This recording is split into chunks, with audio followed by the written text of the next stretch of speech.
Listening Library presents Conceal, Don't Feel, A Twisted Tale by Jen Calonita. Read for you by Rachel Matthews.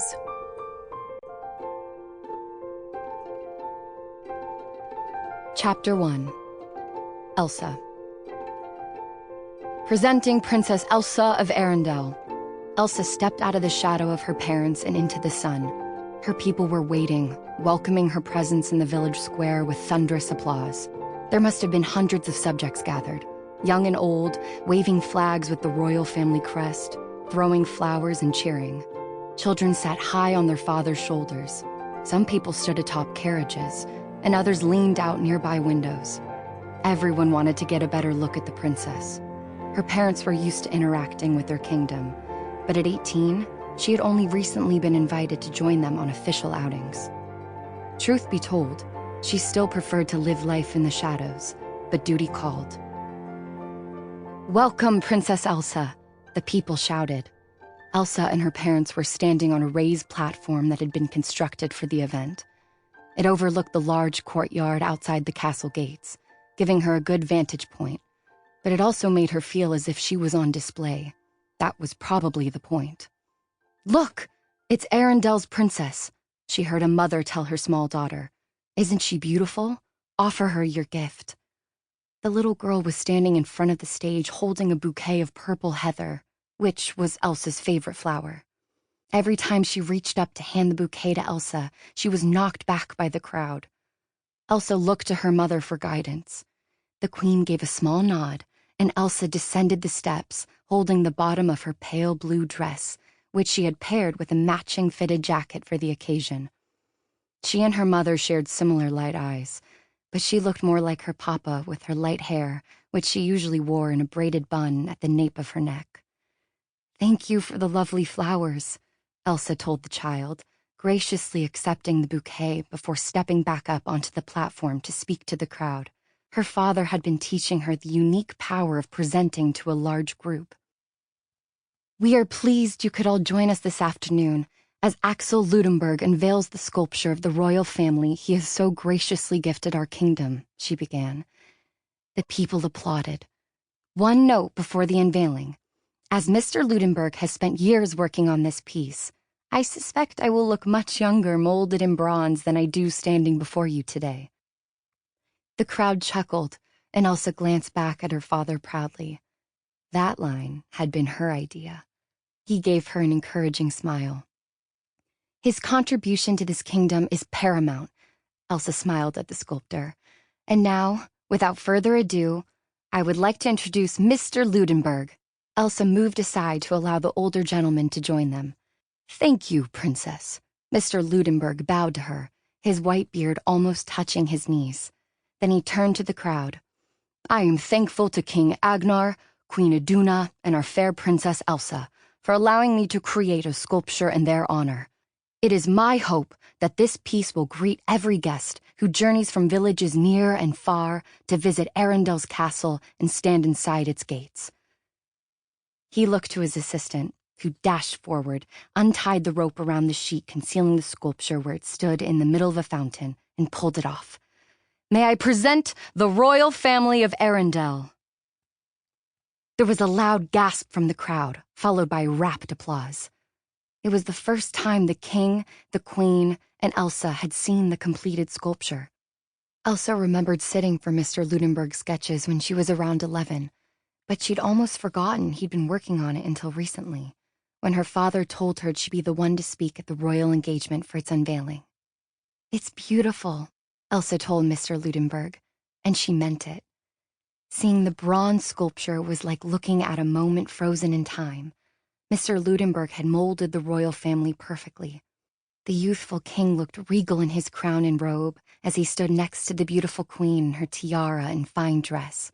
Nestled between them was their only child, Princess Elsa of Arendelle, who looked much younger than her 18 years. Seeing the image of her 11-year-old self flooded Elsa with emotion. Life in the castle had been lonely for her as an only child.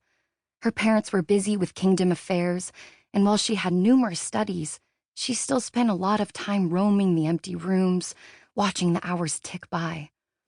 Of course, Her parents had found her playmates and their stewards and noblemen's children, but it wasn't the same as having a sibling to grow up with and confide in.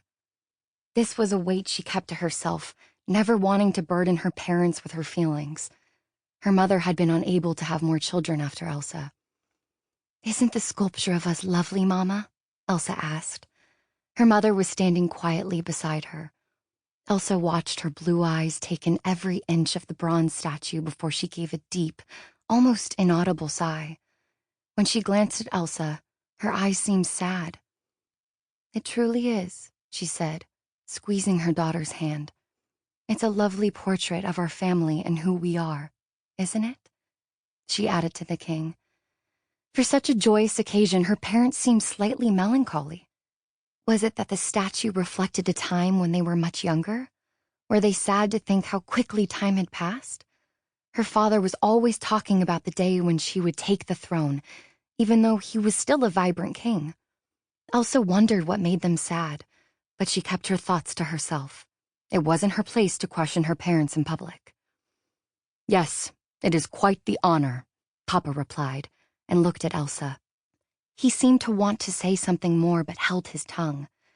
"You should thank our subjects for coming, Elsa," he said finally. "We're hosting a dinner in Mr. Ludenberg's honor back at the castle, so we must return and get ready to greet all our guests." "Yes, Papa," Elsa said, and did as she was told.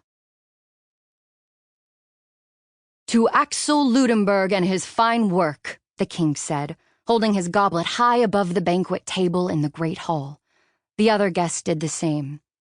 "To Axel!" they shouted and clinked glasses.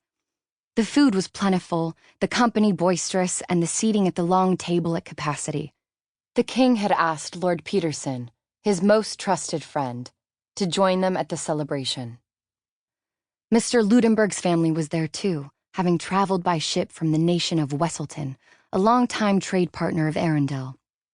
The Duke of Wesselton had come with them and seated himself next to Elsa. "And to Arendelle and Wesselton," the Duke added. He had a big mouth for such a small man. Elsa couldn't help noticing he was at least a foot shorter than most guests at the table when he stood up. "Long may our countries grow together and prosper." "To Arendelle and Wesselton," everyone echoed. Elsa clinked glasses with her mother. "I'm so glad we finally have a chance to dine together," the Duke said to Mama as the supper plates were taken away and the staff prepared to bring out dessert.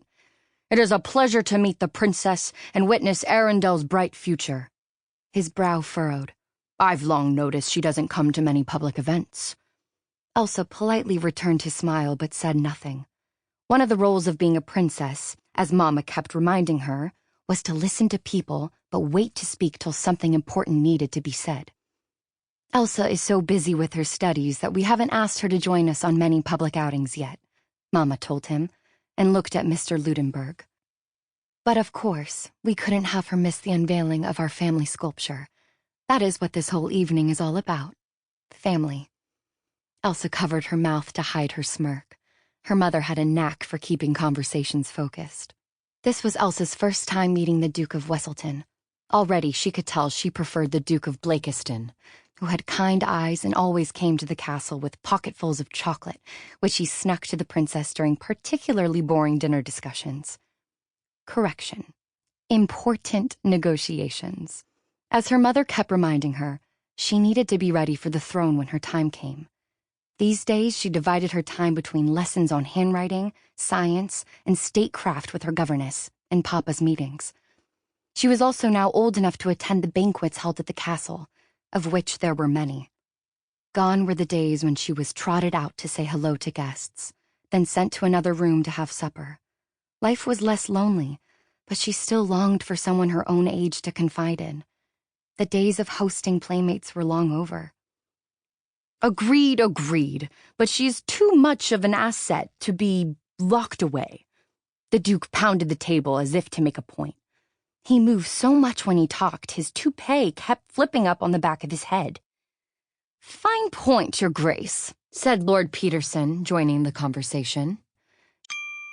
Sample complete. Ready to continue?